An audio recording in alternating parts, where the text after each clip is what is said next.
Welcome to the future of Israel and the Jewish people. I'm Frank Caporale, your host for tonight. We're still studying the book of Job. There's so much suffering going on in the world that this is a very important book. And it was one of the earliest books. It was probably about the time of Abraham, which is probably about 4,000 years ago. And so God's trying to tell you, when you go through pain and suffering, it's not my fault. Sometimes it's your own fault. But other times, what it is that there's an enemy out there looking to trip you up. If you got a destiny, there are stalkers out there trying to trip you up all the time and create pain in your life. They lie, they steal, they do all kinds of things. So today we're here with our friend John Gemini. Yeah, John. Genevieve. That's a new one. A little tongue-tied. Go ahead, John. What do you want to say about this young man you're going to read about? This is a guy we determined that was a prophet, more or less, based on the quality of what he was delivering. He was never a prophet per se in a book, but boy, he seems to be prophesying. What do you think? Well, what we see is that already we can see that the character of his response, the characteristics of his response are very different from his predecessors. His predecessors were accusatory. His predecessors were trying to justify God. They were acting as God's defense attorneys as if God was on trial. Elihu is saying, as a matter of fact, he makes a statement at the end of chapter 33. He says, "Speak, for I desire to justify you." Wow. So he's not interested in being accusatory. He is, however, very interested in seeing that God is not unrighteously accused. So in a sense, he's similar to his predecessors, but in a very different heart, a very different spirit. So I think we can just kind of resume with chapter 34. And we'll continue. He's continuing his discourse. Then Elihu continued and said, "Hear my words, you wise men, and listen to me, you who know, for the ear tests words as the palate tastes food. Let us choose for ourselves what is right, and let us know amongst ourselves what is good. For Job has said, I am righteous, but God has taken away my right. Should I lie concerning my right? My wound is incurable, though I am without transgression."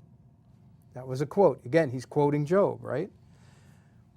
And so now Elihu resumes his own discourse and says, "What man is like Job, who drinks up derision like water, who goes in the company with the workers of iniquity and walks with wicked men? For he has said, it profits a man nothing when he's pleased with God," or when he delights, is a better way to say it, when he delights in God. I have here tries to please God.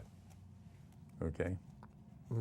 That's interesting. That's a very, very different translation, a different rendering. Mm-hmm. So this would be one of those times where we would encourage people, go to the original Hebrew, look at an interlinear, something like I have right here, and see what the actual Hebrew says. But I'm satisfied with that he delights in God or is pleased with God, meaning he loves God. He enjoys and is edified by the things of God. "Therefore listen to me, you men of understanding. Far be it from God to do wickedness, and from the Almighty to do wrong. For he pays a man according to his work, and makes him find it according to his way. Surely God will not act wickedly, and the Almighty will not pervert justice. Who gave him authority over the earth? Who has laid on him the whole world? If he should determine to do so, if he should gather to himself his spirit and his breath, all flesh would perish together, and all man would return to dust. But if you have understanding, hear this. Listen to the sound of my words. Shall one who hates justice rule? And will you condemn the righteous mighty one who says to a king, worthless, and to nobles, wicked, who shows no partiality to princes, nor regards the rich above the poor? For they all are the work of his hand. In a moment they die, and at midnight people are shaken and pass away. And the mighty are taken away without a hand. For his eyes are upon the ways of a man, and he sees all his steps. There is no darkness or deep shadow where workers of iniquity may hide themselves, for he doesn't need to consider a man further, that he should go before God in judgment. He breaks in pieces mighty men without inquiry, and sets others in their place without inquiry, because he doesn't need to ask. He already knows. Yep. Therefore he knows their works and overthrows them in the night, and they are crushed. He strikes them like the wicked, where everybody can see, in a public place, but that's what he means. He strikes the wicked where everyone can see in plain sight, because they turned aside from following him, and he had no regard for any of his ways. So that they caused the cry of the poor to come to him, and he might hear the cry of the afflicted. And when he keeps quiet, who can then condemn? When he hides his face, who can then behold? That is, in regard to both nation and man, so that godless would not rule, nor be snares of the people. For has anyone said to God, I have borne chastisement, I will not offend any more? Teach me what I do not see. If I have done iniquity, I will not do it again. Who says this, he's saying? No one is saying this. So, shall he recompense you on your terms because you have rejected it? For you must choose, not I. It's your choice. So, declare what you know. Men of understanding will say to me, and a wise man who hears me, Job speaks without knowledge, and his words are without wisdom. Job ought to be tried to the limit because he answers like wicked men, for he adds rebellion to his sin. He claps his hands among us and multiplies his words against God. And I'm just going to continue right on because he's in the throes of a soliloquy here. That's true. He's in the throes of a soliloquy, so with your permission, I'll continue. Yeah, he's reminding Job of God's justice. Go ahead. And also Job's own words against God. Mm-hmm. So Elihu continues and says, do you think this is according to justice? Do you say, my righteousness is more than God's? Because you say, well, what advantage is it to you, O God? What profit will I have more than if I had sinned? And Elihu is really dismayed that Job would say such a thing. Very dismayed. I'll answer you and your friends with you. And here's where, Frank, I just want to point out to everybody listening and watching, this is where we begin to see Elihu's, the character of his response take on a very different tone. This is where we're going to see him change direction completely. And that's why I wanted to remark, because I want everybody to be listening and watching for this. Behold, look at the heavens and see. Behold the clouds, they are higher than you. If you have sinned, what do you accomplish against him? And if your transgressions are many, what do you do to him? It doesn't affect him at all, basically. If you are righteous, what do you give to him? What does he receive from your hand? Your wickedness is for a man like yourself, and your righteousness is for a son of man. Because of the multitude of oppressions, they cry out. They cry for help because the arm of the mighty. But no one says, where is God, my Maker, who gives songs in the night? Who teaches us more than the beasts of the earth, and makes us wiser than the birds of the heavens?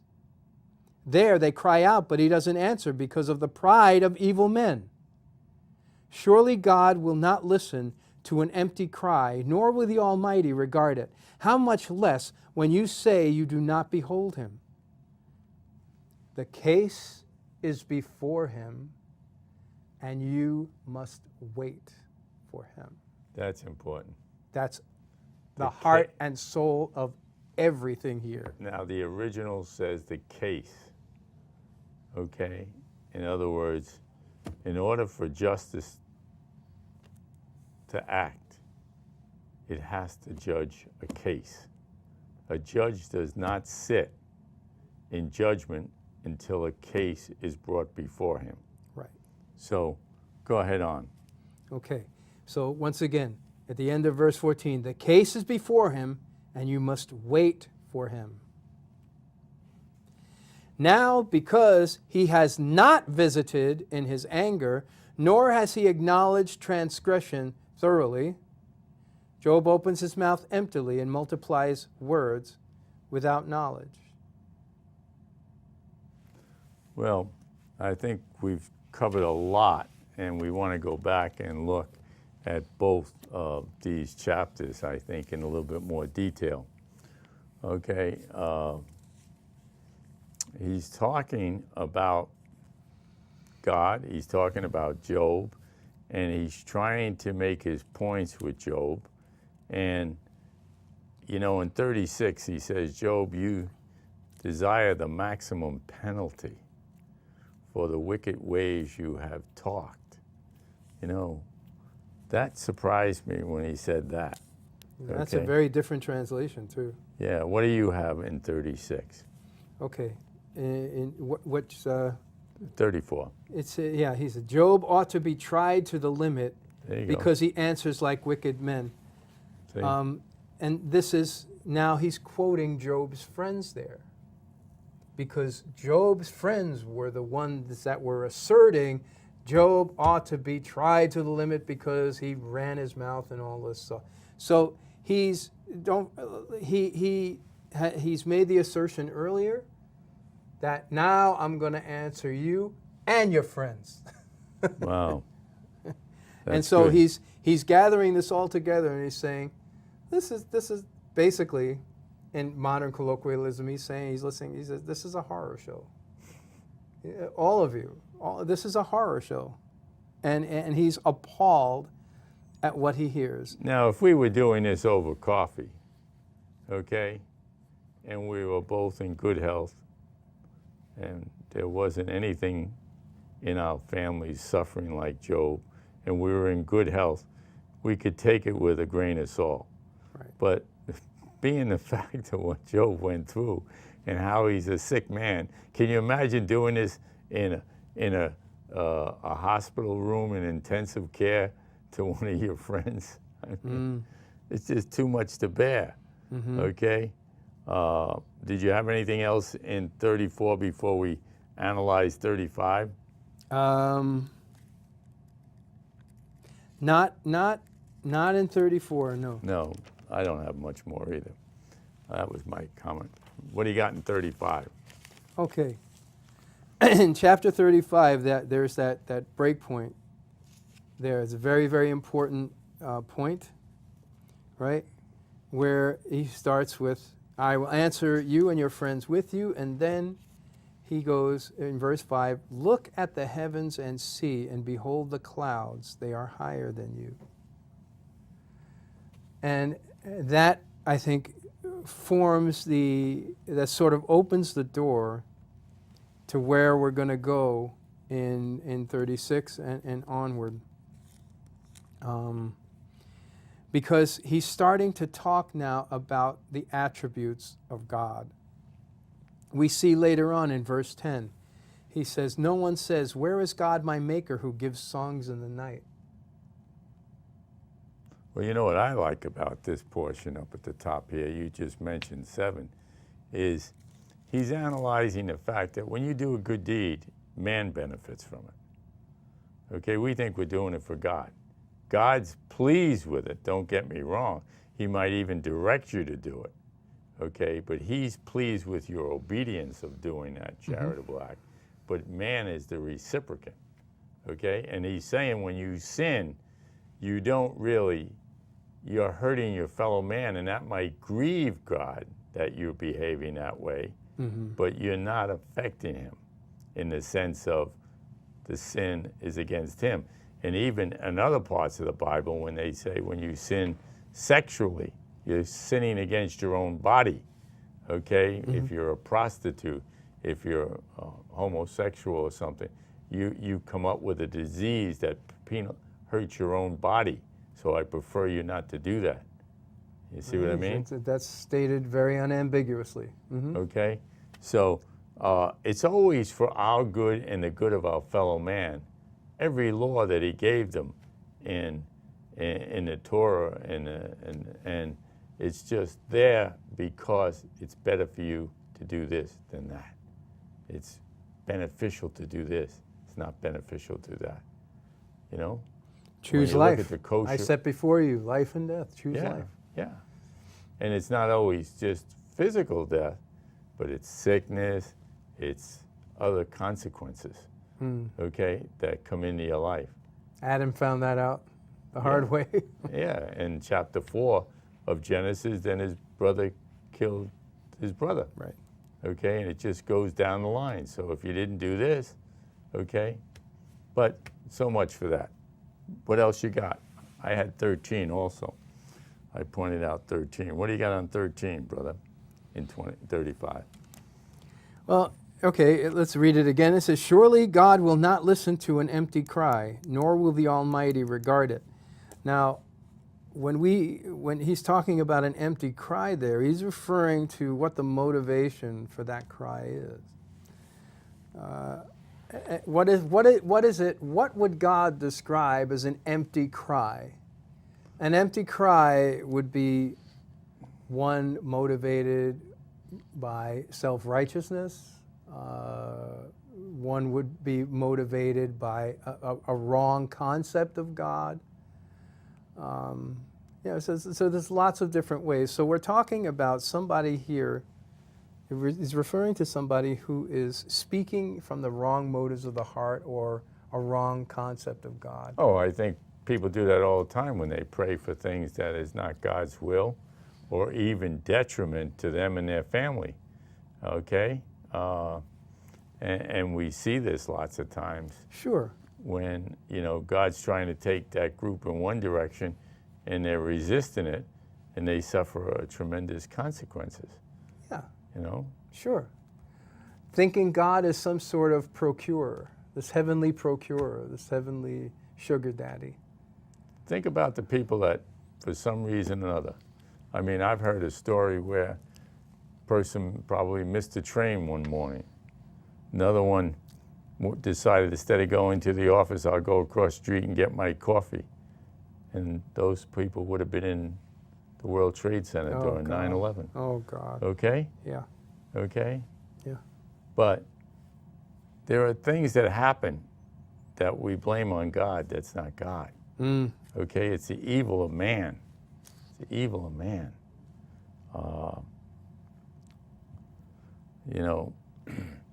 I think God hears everything. Now, we discussed this earlier together, off stage, and that is the difference between hearing me and listening to me. Big difference.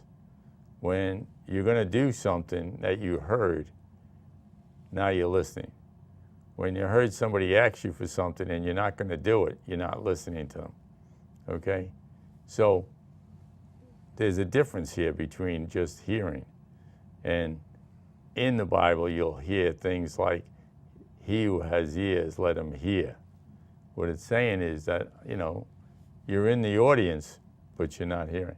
You could be out there on TV listening and watching to us, and you're hearing us, but you're not listening to what the message is that happened between these two men, or at least our interpretation of what that is. Okay? Mm-hmm. Well, this is a very interesting portion here. Yep. He goes and says, you can't see him, but he will bring justice if you will only wait. Okay? That's interesting because, again, not all justice is in this world. So, I'd rather pay the penalty in this world than in the next world. Amen. Believe me, it's like this show only lasts a half hour, okay, versus, listening to me for eternity. Nobody wants to do that. Maybe I shouldn't have gone there. No, God does notice, righteous living, and he admires people with faith. The Bible says it's impossible to please God without faith. It does. Okay? Yep. Do you have anything else on 35? I do. Go ahead, keep going. This is a and good it's just section. It's just more of a personal observation regarding something we were talking about God hears all prayers. And some people say, well, no, he doesn't. Well, the way I've come to understand this, especially reading Job, especially in all of the dialogue that we've been having here, God hears all prayers directed to him. That's a good point.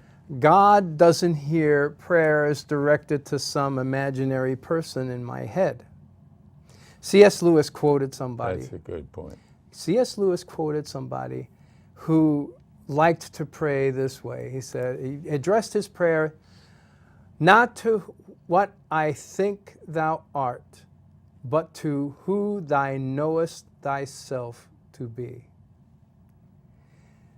Now, that person was aware that that there was a possibility that they had raised or created some sort of idol within themselves and were in fact praying not to the true and living God of Abraham, Isaac, and Jacob, but were praying to some fictitious creation of their own. Well, you know where you see that too? You see people say, well, you know, I'm comfortable. My mother and father have gone on to a better place. They're at peace now, and I have somebody I can pray to. No, you don't do that. How would you want to pray to a human being when you're supposed to be praying to God? I mean, it just takes it all away. Or, you know, I'm going to pray to my guardian angel. That's not his job. He is there to protect, but he's not there to intercede for you. It's a whole different program. Got to pray to God, God Almighty. I'll give you a good example. At that lunch I was at, this guy, in fact, it was Richard, who started this TV show with me. At this point in his life, he was an atheist. He got lost on a mountain in Maine, and he couldn't find his way out. He had been to places like Mount Everest, so, I mean, he was a seasoned hiker. He knew where he had to go, what he had to do. Couldn't find his way out. And as an atheist, he got down on his knees. He put his hands up and he said, okay, God, if you're there, show me a way out. In 5 minutes, he found the path out. This, okay? You know what? Yeah, there's a lot of testimonies like that. Fortunately for the Jewish people don't have the kind of problems with that Roman Catholics do. Protestants don't have them either. Protestants don't usually pray to anybody but God. Jewish people don't pray to anybody but God. Definitely. Catholic people have some sort of an issue, and Catholic people don't have any problem addressing themselves to various intermediaries. I'm not here to offer any commentary on that. It's not something I do, not something I believe the Bible teaches. I agree with my Jewish friends and family that God alone is to be addressed. Amen. In prayer. And so, you know, not to offer, I'm not here to criticize, I'm not here to evaluate or judge, I'm just saying we are reading the Hebrew Scriptures, and the Hebrew Scriptures never, ever encourage any address of any petition to anyone other than the God of Abraham, Isaac, and Jacob. Yeah. Our God is one. Adonai Echad. Yeah. Amen. The important issue is that all of us are on a journey, and the journey is to lead us to maturity.